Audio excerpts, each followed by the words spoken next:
What's up, everyone? Happy Wednesday and welcome to the game on PAX 8 Live, the show where we talk about all the nerdy cyber shenanigans you might want to be aware of. We'll see what you think about cryptography today.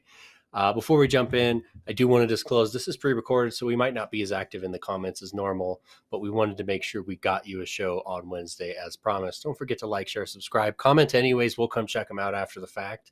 And let me bring Matt in. We're going to riff on something before we get into the play of the day and the topic. What's up, buddy?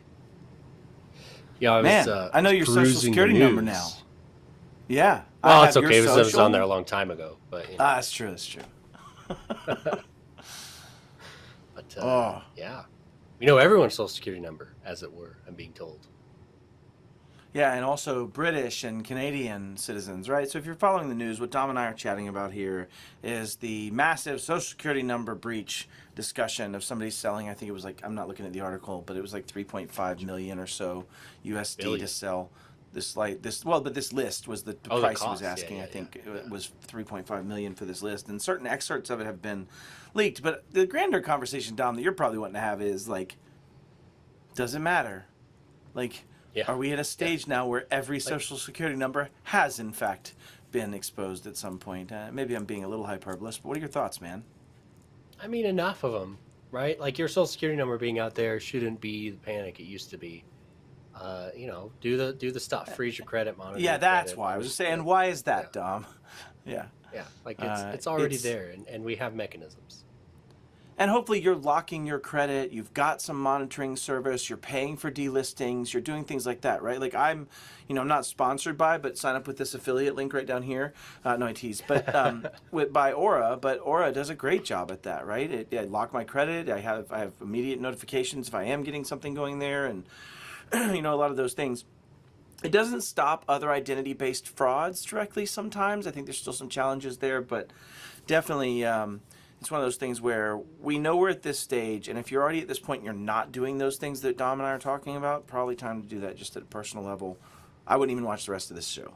I would get started with some type of an identity platform and managing your credit from that perspective, and we'll see you back here after you get done with that. I have Aura as well, and so if you're a PAX 8er watching this, you can actually get it through the company. It's available as benefits, super cheap. You should definitely check it out. So let's get on with the show. So we're going to talk about cryptography today, but more specifically sort of certificates and PKI and some of that stuff. And we'll also dive a little bit into TLS and that sort of thing. But before we do that, let me get Robin in here with Level Up. So let's do that real quick. Are you ready?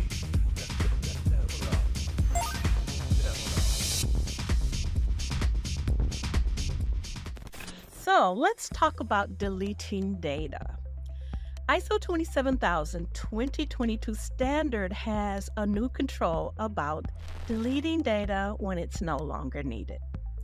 And that sounds like pretty simple control, except it's very hard to delete the data when it's not needed if you don't know where all your data is. So now we're basically talking about data lifecycle management.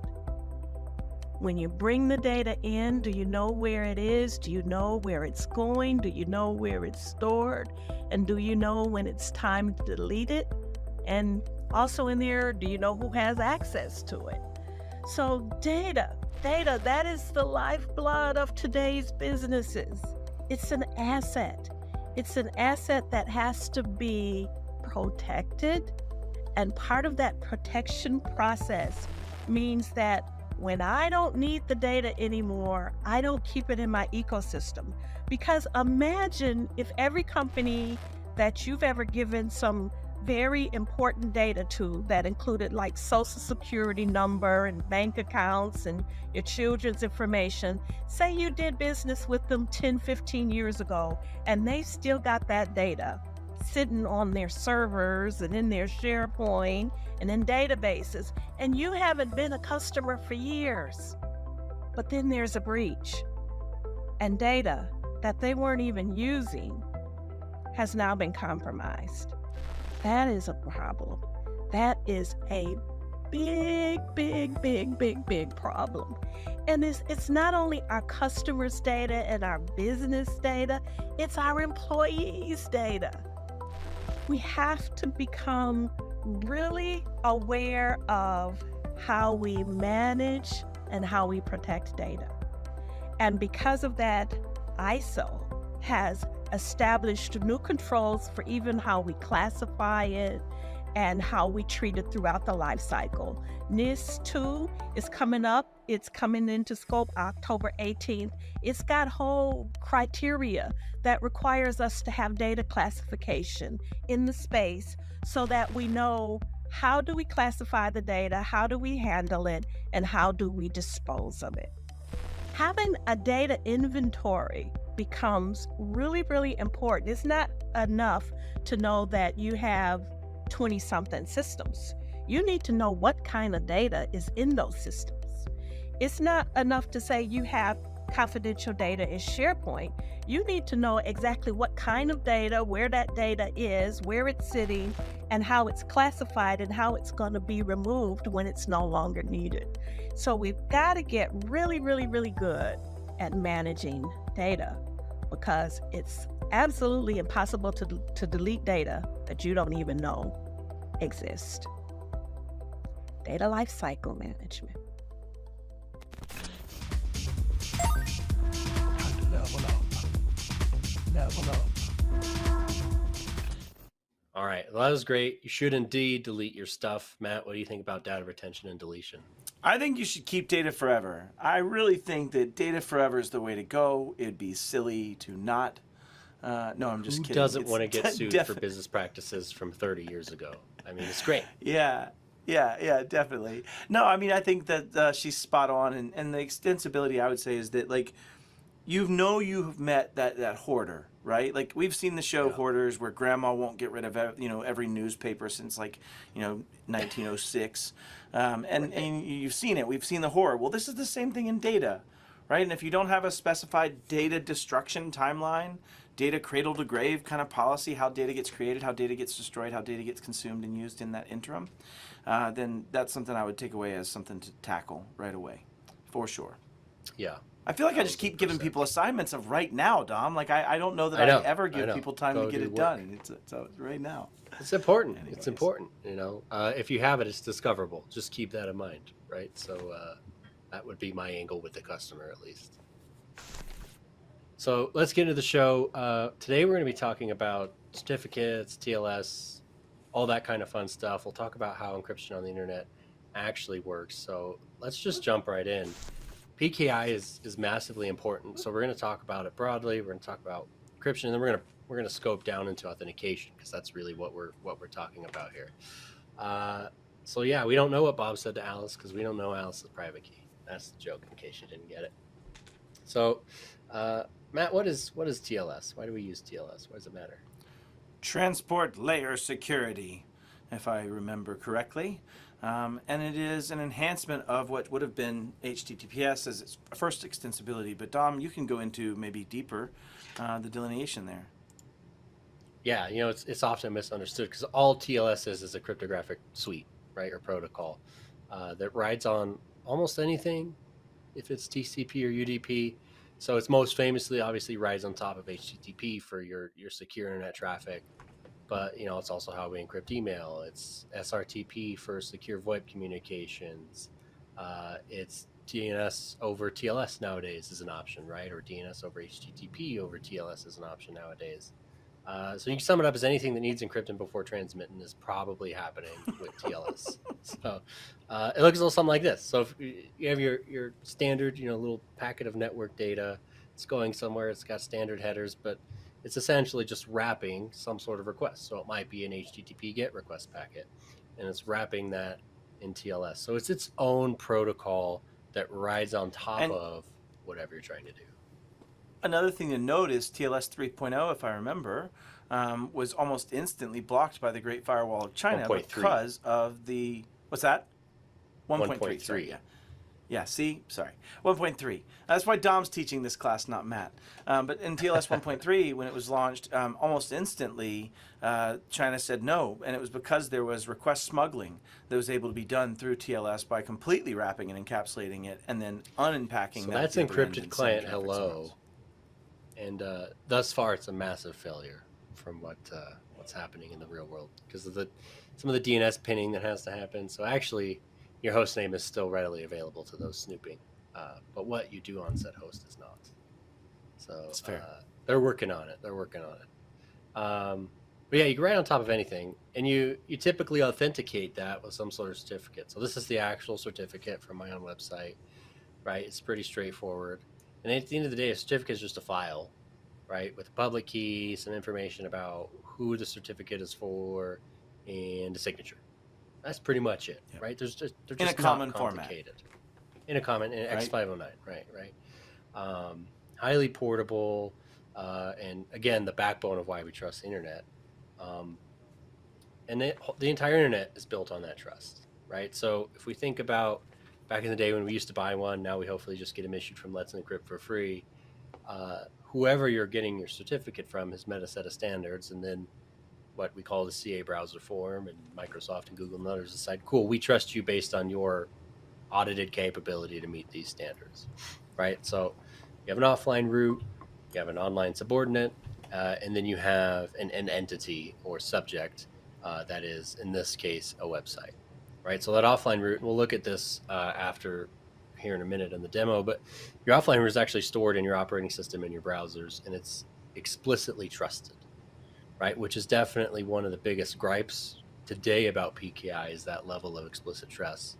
And then anything issued by that trusted certificate is trusted, assuming it meets certain conditions and within the certificate policy, right? So, but that's all certificates are. It's a chain of trust that ends at an end entity, rolls up to some sort of root certification authority that says, yep, you're good to go.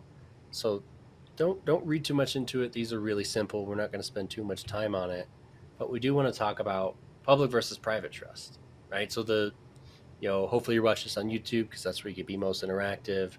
YouTube or Google has used a public trust certificate from someone so that you can make encrypted connections to YouTube without getting a warning, right? So that's that layer of trust we talked about where they're highly regulated. Most certificates that are issued in the world are done so under public trust. But then we have private authority, and we're going to get into private authority when we talk authentication. But that's used in your own network, in your own technology environment, and your devices aren't going to trust that certificate unless you tell them to. And that's the really important part. We have to explicitly trust it through an Intune policy or a group policy or MDM policy. And Dom, of can some you sort.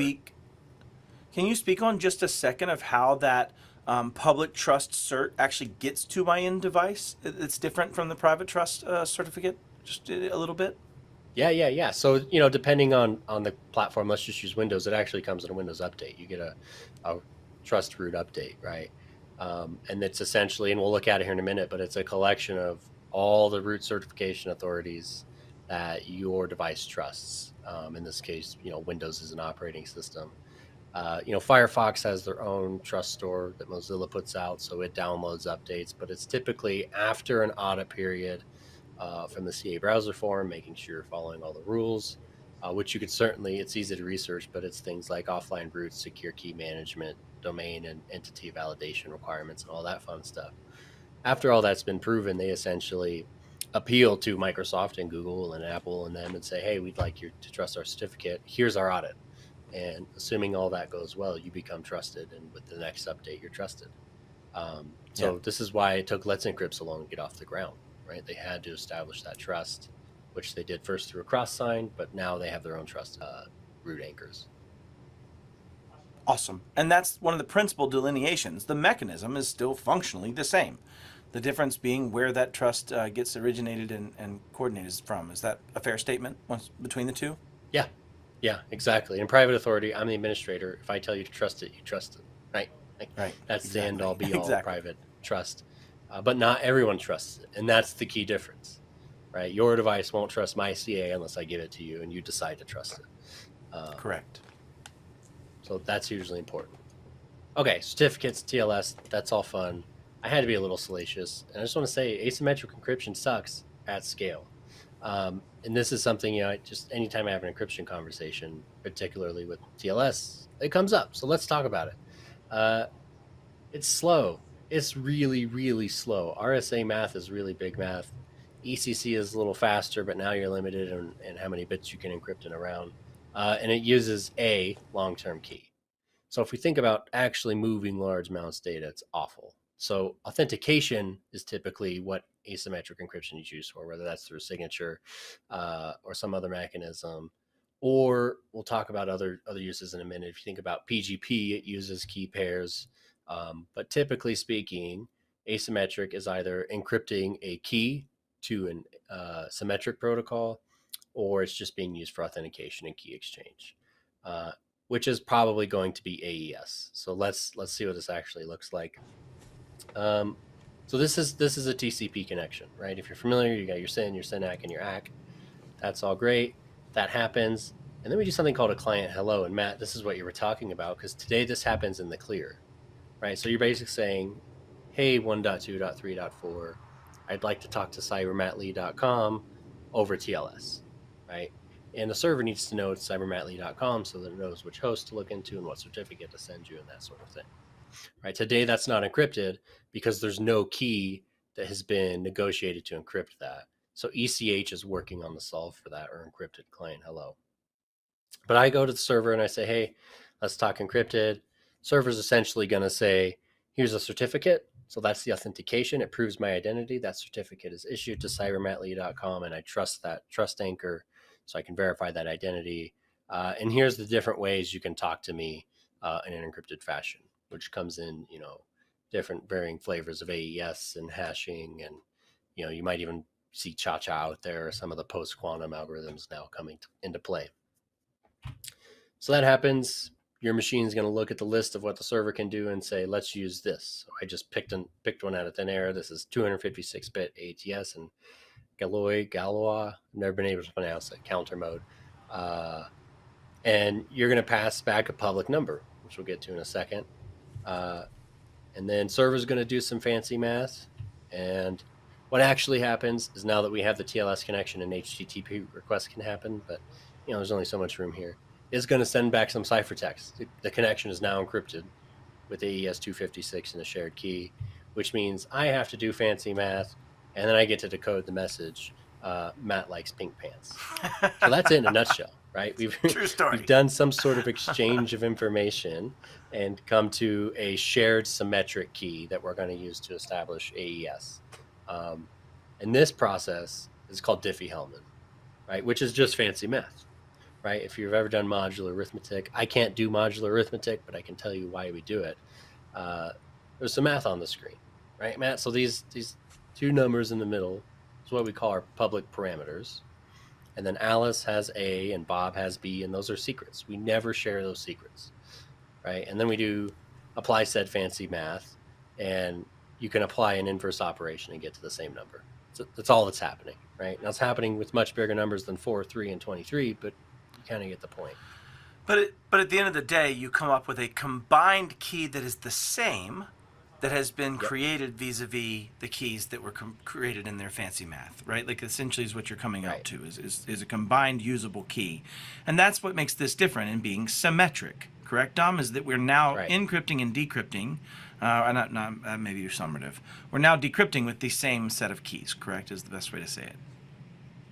Yeah, with the same key material, and then it depends on their, if you're using AES, it's got block identifiers. If you're using a stream cipher like Cha-Cha, there's some different methodology, but that's the key material that builds a state machine, and now you're getting perfect forward secrecy out of that with different keys per transmission, etc.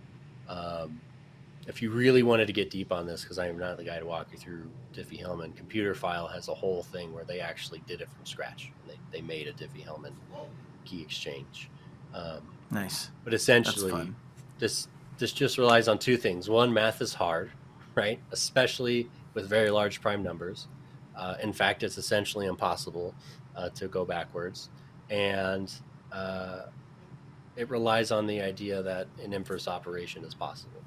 which with multiplication, it is, right? So that's all you're really doing is you're raising something to another thing within a modular clock, which if you don't know, a modular clock basically says your answer to this math problem is going to end up somewhere in this range of numbers, which is 1 to or 0 to some very large number.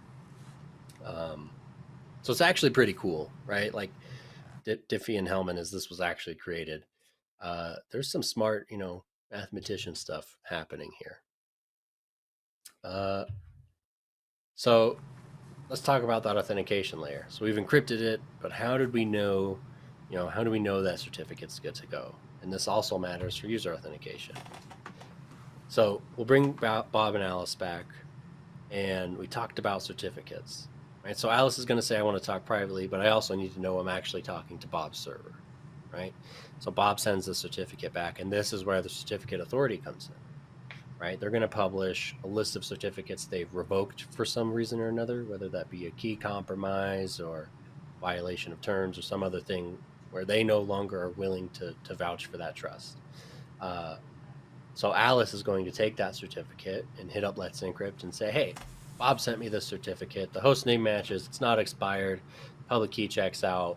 But is it still valid? And Let's Encrypt is going to say, yep, hopefully. And now you've essentially authenticated that. That's again, there's just not much to it aside from the fact that all of this has to happen before you actually get to the website or whatever you're connecting to. And if you're really not technical and you've seen those pop-ups that say you have a server trust or a certificate trust warning that says the big red stop Microsoft aspect, that means there's probably something broken in that certificate trust chain, the date has expired, the name doesn't match, things that you've just mentioned, right? So if anybody's watching this that's not super technical, this is kind of the background of what that comes from, isn't it, Dom? Is that failure, potentially? Yeah, something has failed. Like maybe you issued it for the wrong host name. That's an easy mistake to make. Like you said, it's expired. Or in a worst case scenario, it's untrusted, and it could be untrusted from an adversary in the middle attack, or the CA has revoked it for some reason or another, and it tells you in the error. And unfortunately, we spend a lot of time training users to ignore that, right? Which is a problem because we're just going to ignore said just click authentication through it. error. It's fine. We got to do that for this old trashy system. Yeah. Right. Yeah. So let's untrain users to do that because nowadays, 1, certificates are free. Great. 2, we're training them to ignore a clear sign of an adversary in the middle attack. And I use Let's Encrypt in all my attack platforms to make sure that I am staying up to date with the standards, and you can trust my attack platforms coming from my attack platform vector. Yeah. Your CA cannot vouch for the content on the server. That's right. That is indeed that server. That's all they're vouching for. It's definitely how I would hack you. Cases. You're right. That is it. Yes. It was funny, Dom, because we're doing the hackening. Yeah. It's funny, Dom, because we were doing the hackening, and one MSP, still just one MSP at this point, is the only one to come back to us and say, hey, I saw you scanning us.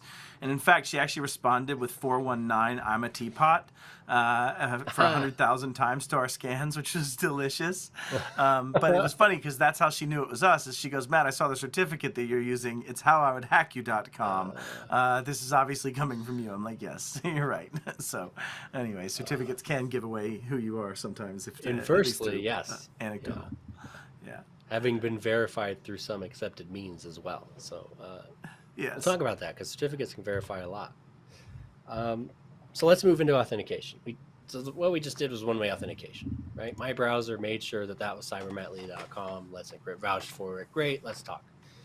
What if we want to authenticate people or hardware or things, services with cryptography, right? Well, that's massively in play. Talking about FIDO.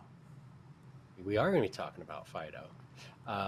So if you don't know, FIDO is this exact thing, just without the certificate bit. It's a private key and a public key, and I give you my public key, and you can check a signature, right? And that's really the beauty in it. So if you don't have a specific need for certificate-based authentication, you don't need that trust anchor. You're not doing disparate systems. You're not dealing with any of that.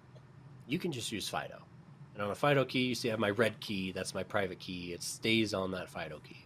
Under no circumstances does it leave that key, ever. Right? The key does all the work. And then I have my green key. And I give that green key to... And it should be added that...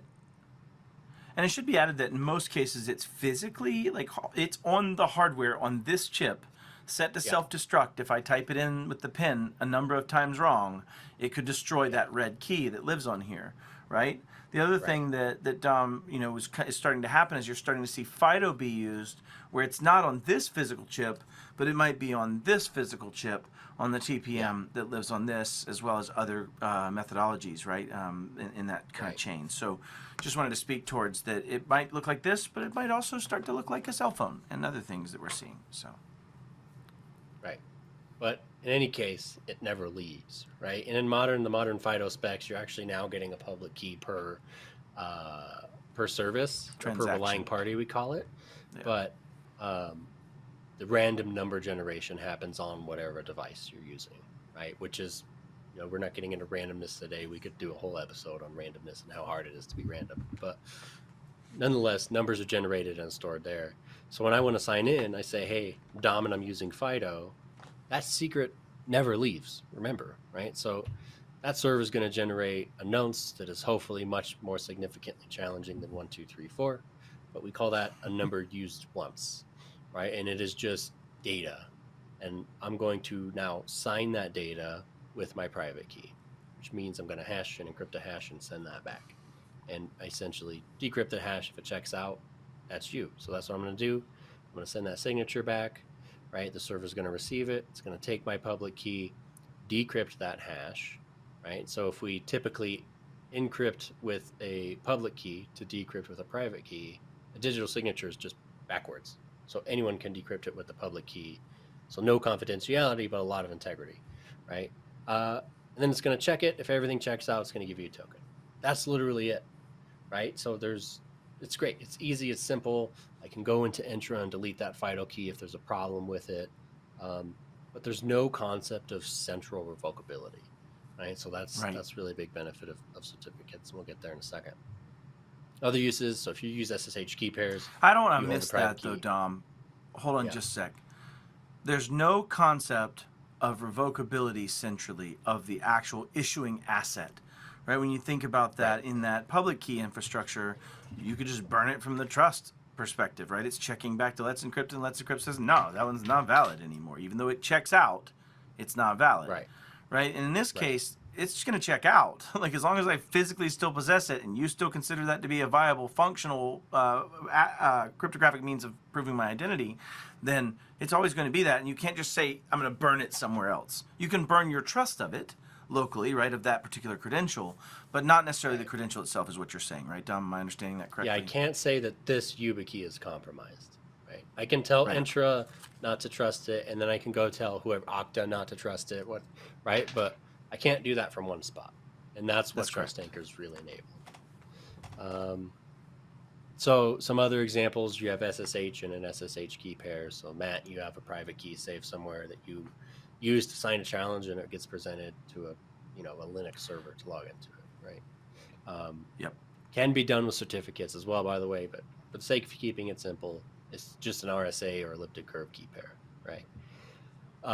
PGP message signing and encryption, right? PGP is really like it's probably the OG email encryption. And I did force you to have it in here, Dom, so I'm sorry to do that to you and put this in our conversation today. A little bit of a turd, but that's okay.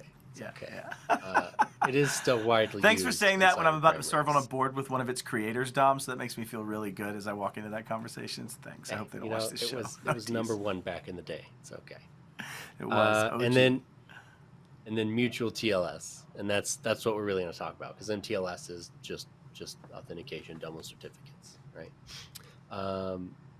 Another note, I didn't think to include it in here, but if you're doing VPNs with pre-shared keys, that's TLS, except for the key source is trash, because it's just a static thing you probably came up with out of your head, right? You could replace that with certificates, during which said Diffie-Hellman key exchange would occur and be far more secure. So food for thought. Even if it's one self-signed certificate on both sides, it's better than a pre-shared key. Agreed. So MTLS is what we're doing with smart cards, right? It's what we're doing with certificates on our devices, or if you're doing 802.11x Wi-Fi or whatever. We're now taking the key pair, similar to what we had with FIDO, and we're signing it with some sort of certificate authority, right? It's also a certificate, so we can put claims in there, which we'll do a little bit of in our demo. But aside from just a username, it could be username and name and title and things. You can take your certificate authority and trust it across disparate systems. So if I don't have the capability to use something like a SAML, I could say, hey, Entra, trust this certificate. And, app37 over here, trust this certificate. And I can revoke that across the plane. All of right? those Which is pretty individual cool. spaces. Yeah. Right. And they don't even need to know each other exist. So you could have an air-gapped network, and you could still take that certificate and authenticate with it, assuming you have some way to get the revocation information across, which would be manual if you're properly air-gapping. And they're time-bound, right? So this key is going to expire, and I can revoke it, which we'll also talk about a little bit. So I just find this hilarious. If you don't know, crt.sh is where you can go search certificate transparency logs, which is a public repository of all publicly trusted certificates since years ago when that started. And it seems the DoD accidentally just published some user certificates, so I grabbed one, and so I didn't steal this from the DoD. It was publicly available, but this is similar to what it looks like, right? It's issued by the DoD to this Michelle person and her ID number. I would imagine someone in the DoD PKI office got in quite a bit of trouble for this, but nonetheless, there it is. It's expired. It's no good. So let's look at it. Right? By the way, We've been talking ironically, about that it. began in 2013, and we see this cert that is issued in 2013. So it might be a correlative statement there, but a DigiCert was the first one in 2013. I just did a little quick research. Yeah. Yeah. We could talk about CT logs another time, but essentially it's another root of trust. But it's also a way for you as a server admin to know if someone else manages to get a cert for your domain. So it's actually really valuable. And for great us when I want to as find where you've put practitioners. your cert everywhere. It's wonderful for Yes. for research from an OSINT perspective. I'll use that, or security trails, things like that. Fantastic OSINT. All right, let's get out of PowerPoint. I don't want to kill you with PowerPoint, but let's just start with those trust stores I was talking about. So Matt, this is my Windows machine, and I'm in MMC, and this is the certificate snapping. And this happens to be the current Yep. user, but if we want to, we can add the computer, which is system, and we could look here. So these are the trusted root certification authorities, right? And it basically says all of these should be trusted. Now I have some installed. I actually have the DoD roots installed, but for the most part, this is the default list of these certificates are okay. So we'll see, GoDaddy. GoDaddy's publicly trusted. If we do a little bit of digging in here, ISRG is Let's Encrypt, so they're trusted. So if you just poke around in here, you'll see these are public trust certificates. And this is everybody that's won that earlier statement you asked for with Microsoft saying, hey, Microsoft, please trust this one, right? And so these are the ones that have made it through that process. And you'll notice like DoD Right. root 1, 3, 4, 5, 6. Dom, what's that about? Why do you see so many different root authorities showing up with similar names?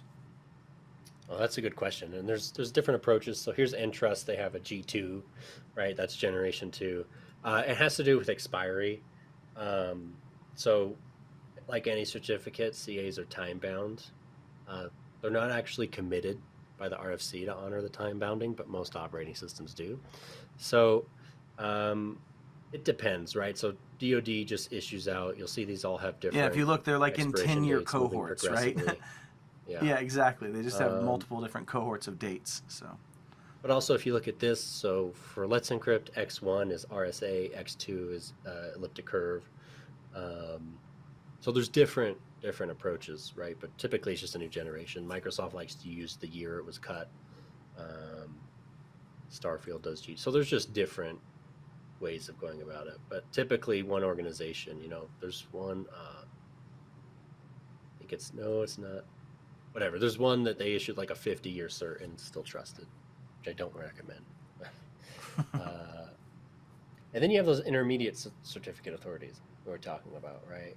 Which this is typically a lot emptier. Again, I have DoD certs installed on my machine for a project I was doing, but you see there's a lot less in here. And remember the explicit implicit trust model.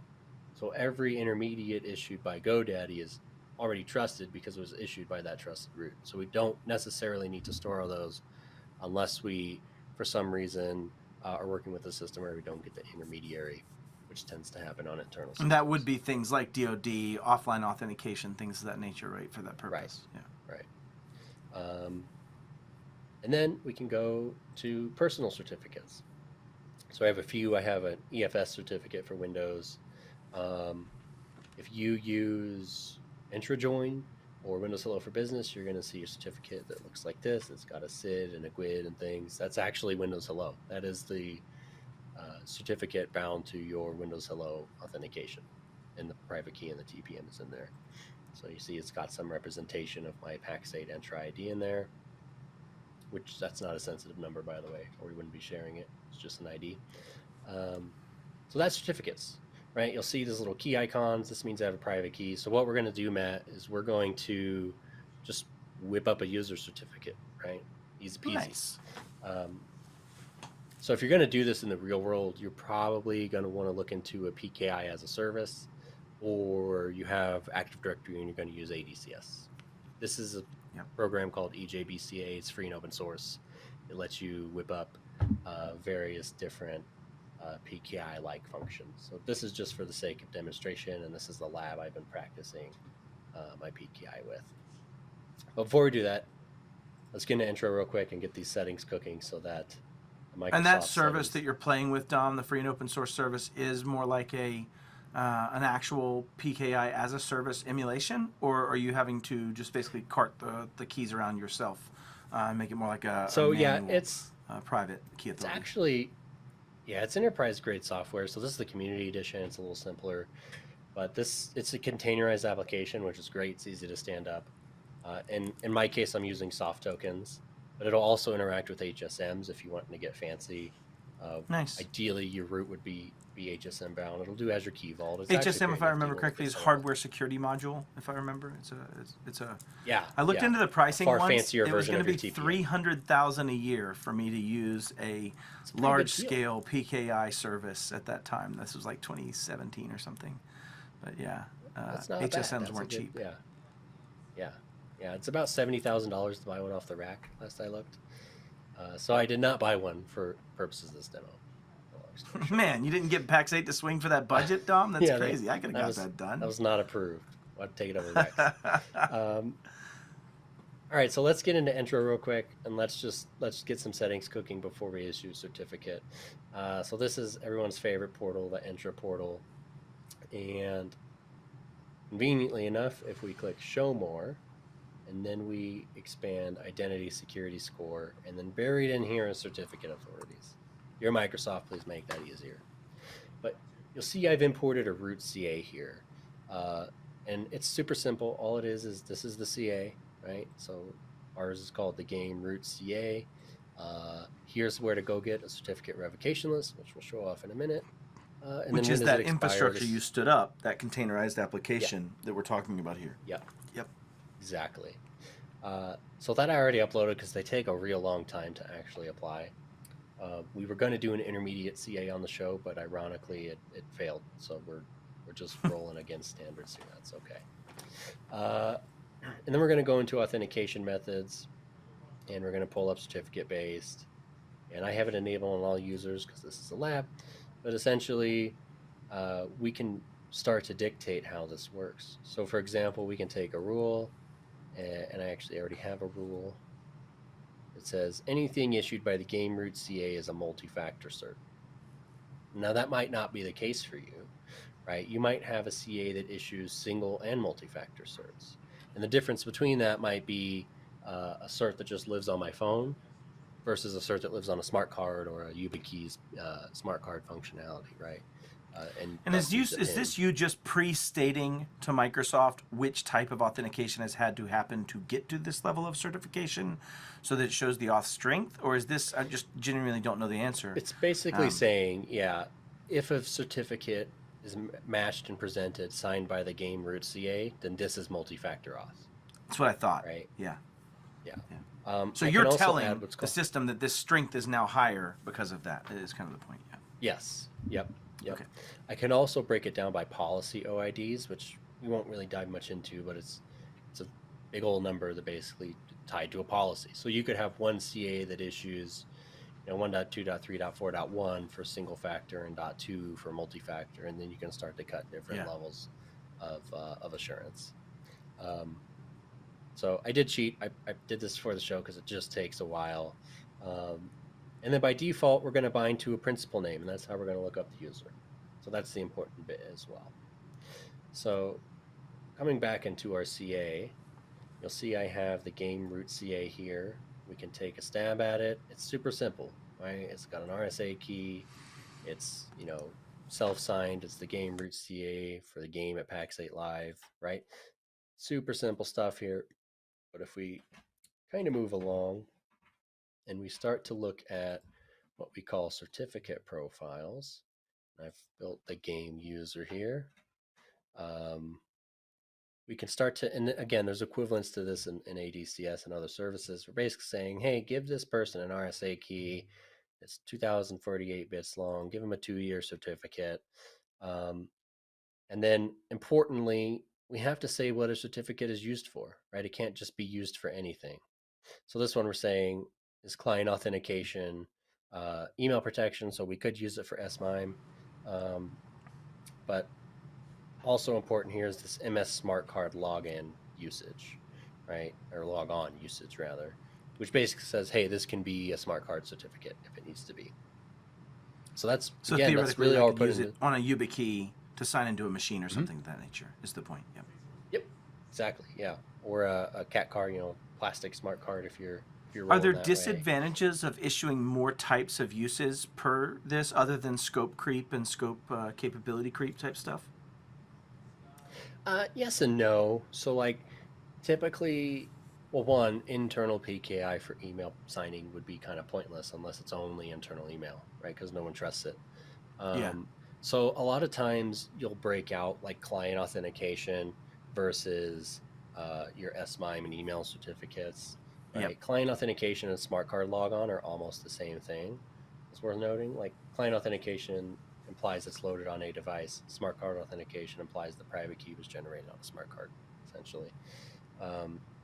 What you don't want to do, because we have down here server authentication, you don't want to issue a certificate that for some reason authenticates Matt and cybermattlee.com.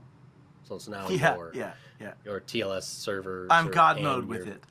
Yeah. That would, just so you do need to do some breakouts. And then if you're a public trust, there's a lot of rules for it. But generally speaking, if I'm doing PKI, I'm going to have a root, a subordinate for users, and a subordinate for servers. If I'm doing like intranet based servers, I know I can get trust out to. So that's a certificate. Like that's all that's to it, right? We're going to publish a CRL, which we'll talk about in a minute, and that's going to be it. So there's just nothing to it. And we selected our game root CA there, just for everybody that didn't see that. We did. So at the bottom. Yeah. And then we have a user profile, which is just their fancy name for a template. So we can come in here and we're essentially just saying, what do we need to have in a certificate? And we'll see this on the request side, but I wanted to show you, you could add all this data about someone into a certificate, right? There's a ton of information you can put in here about your users, should you choose. And you could even come down here to alt names. There's even more stuff you can add. We're going to use a user principal name, which is really important. And then we can even add directory attributes. So we could do, country of citizenship, which is, as you might imagine, popular in government, date of birth, place of birth. Like there's a bunch of information you can throw into a certificate really easily. So same thing, we are saying we want the root to sign this. And in this case, for demo purposes only, we're actually going to allow the CA to make a key for us. Never do that. We'll talk about why in a second, but I did just want to be able to get the demo done on time. So that's that. And then finally, we have the concept of keys. So if we go into our root CA here, this should be offline. I brought it online for the demo, but the root CA has a signing key. It uses this 4096-bit key pair to sign downstream certificates. If we were doing this correctly, we would have a subordinate and, the demo got struck. But you'll see I have my own practice root CA here, and it's offline. You need a passphrase. So this won't sign anything until I come give it a passphrase. That's the idea of the root is almost never used and should almost never be touched. Right. All right, that was Only enough to fun. issue the intermediaries. Yeah, the intermediaries are always offline. We'll talk about why in a second. So let's just make a new certificate. So this is going to be a game user. We want the root CA. And this is key pair generation. So typically in a Windows environment, you'd use SCEP. The device would reach out and say, hey, this is Dom. He needs a certificate, blah, blah, blah. In this case, you can just upload a certificate request, which only has the public key half. So the server or the CA never knows that private key. That's what you want, right? Never let anyone else generate your private keys. For the sake of the demo, we're just going to cut one from scratch so that this goes quickly.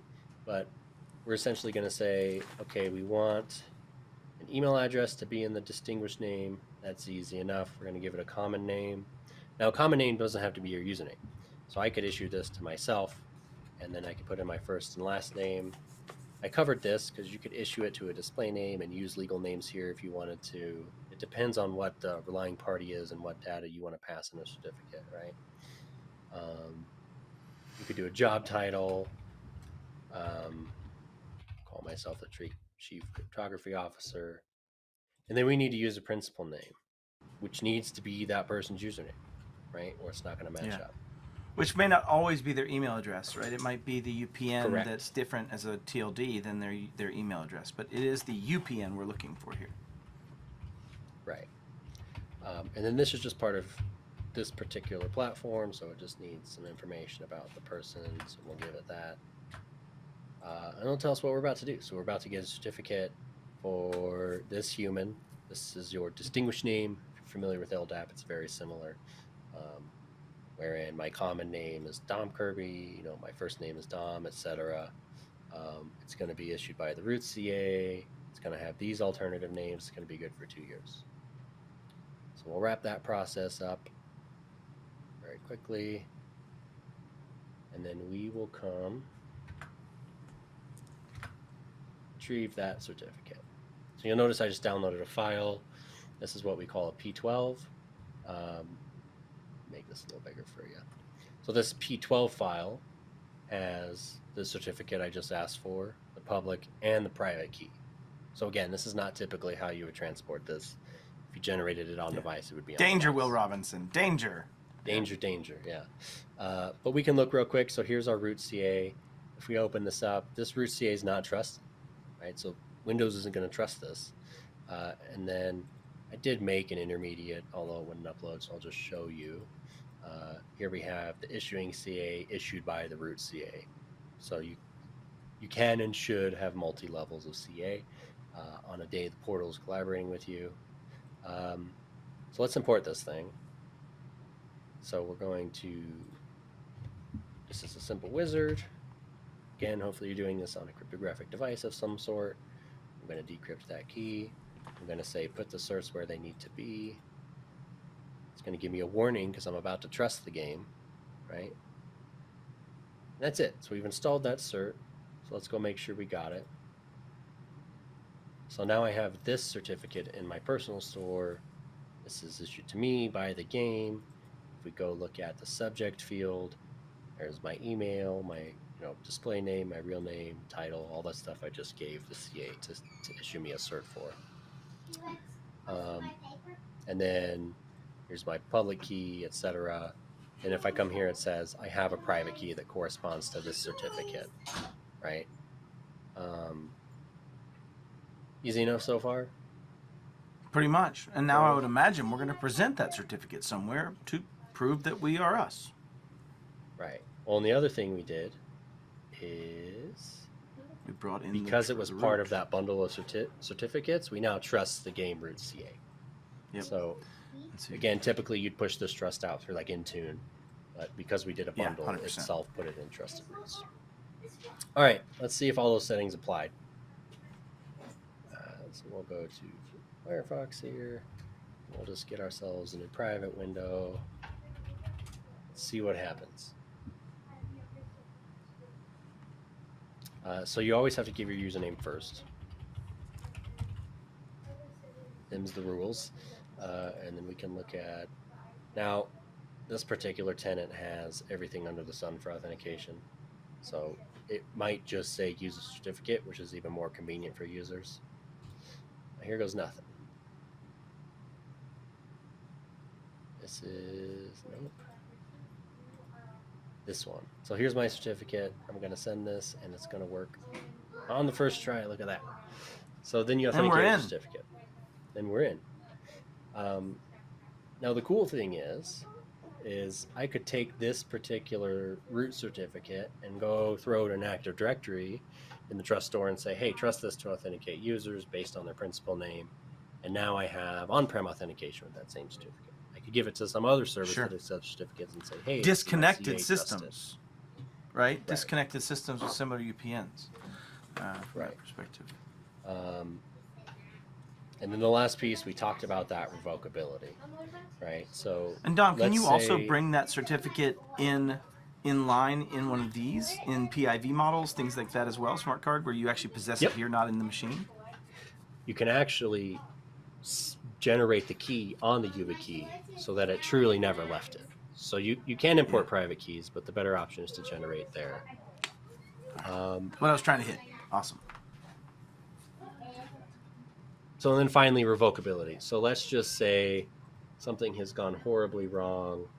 I accidentally put my public key or my private key on GitHub. So I can actually come here and say revoke. So now I've revoked that certificate. So what happens Which means is it actually will probably let me in because it's a fresh, it's instantly-ish. So what we have to do, the CA actually has to publish what we call a certificate revocation list, which typically is a daily or sub-daily thing. Yep. And we can actually go download that, and we'll see that there's a list of revoked certificates, and the serial number for that certificate is in here. Right, so we can go test it. We can see, but actually, I don't know if Microsoft will be that fast on this, but let's see. Yeah. It does cache your CRL for the period of time. Sign out, and then we'll sign back in, maybe, so we trigger a new. Or are you going to do a new private? This would be really cool if it's that quick. It's usually not. Just that would be great. I don't think so, but we'll test. You'll find out here, ladies and gentlemen. Even though we pre-recorded and could totally cork the bat here. No, we won't cork it. We'll let it go. All right, so it's this one, the game. Yeah, did not catch up yet. Yeah. It won't, yeah. I don't know how quickly Microsoft checks the CRLs either on that. So you actually, and I again, did not follow best practice on that test. I said the CRLs are good for a year. They should really only be good for like a day. So yeah. They're signed just like a certificate. Yeah. Cool. But that is PKI y'all just saw. Yeah, and certificate-based authentication with PKI on a service that Dom's self-hosting in a small, I would wager, some type of container-based methodology, whether it be Docker or whatever else it may be. So, just Docker on Ubuntu, pretty simple. That's encryption. That's public-private keys, and that is certificate-based authentication. I did ask the team to put a resource link down below. We actually wrote about like when would you use CBA and why versus like FIDO or some other mechanism. Check it out. It's a higher maintenance, right, way to authenticate. So you would want to have a reason for using it, but it's also fantastic for 802.11x and secure Wi-Fi, and then a lot of other methodologies, machine to machine. It's really important for. Would I roll it out to most SMB users? No. I'd give them FIDO keys, but it is a valuable and important part of authentication. And with that, I think I just accidentally did it, but we'll do it again. Let's do the play of the day. So today's play of the day is, 1, there's a whole lot of ways to authenticate to stuff. 2, encryption on the internet might not work the way you think it does. It's definitely worth reading into. And 3, definitely broaden your horizons, try this stuff out, and try out certificate-based authentication in a myriad of areas. And 4, it's just really not that hard to set up, but I assure you it is far harder to maintain. than we've done here. And I'm totally out of words. Does that mean I win? Because I did it in 30 seconds. What do I do here, production team? You just riff for the next 20 seconds. You know, you could also use elliptic curves, which are much faster mathematically than RSA. Instead of relying on prime numbers, it requires a specific spot on the elliptic curve, which is super fancy. And yeah, maybe next time Matt will talk about MTLS in respect to ZTNA and the new world of networking. Game over. Brother, it's a lot hard. harder to go for a minute than you think it is, right? Like it's a lot harder. I did the first one last time and I was like, man, I've got 10 more seconds. This is crazy. But yeah, maybe we do talk about MTLS with respect to ZTNA and its extensibilities by having a third-party thing in the middle to be a control plane to be able to destroy certs and destroy, you know, currently encrypted transactions potentially. So yeah, there's some great stuff there. Yeah, fun times. And I'll tell you, I'm not an expert on certificates, and a lot of that was actually great to go through and get a refresher, Dom. So thank you so much, and hopefully you took something away from this as well. I hope mostly, at least, it's just broader understanding of how cryptography is protecting everything we use for the most part. So have fun. See you next week on the game.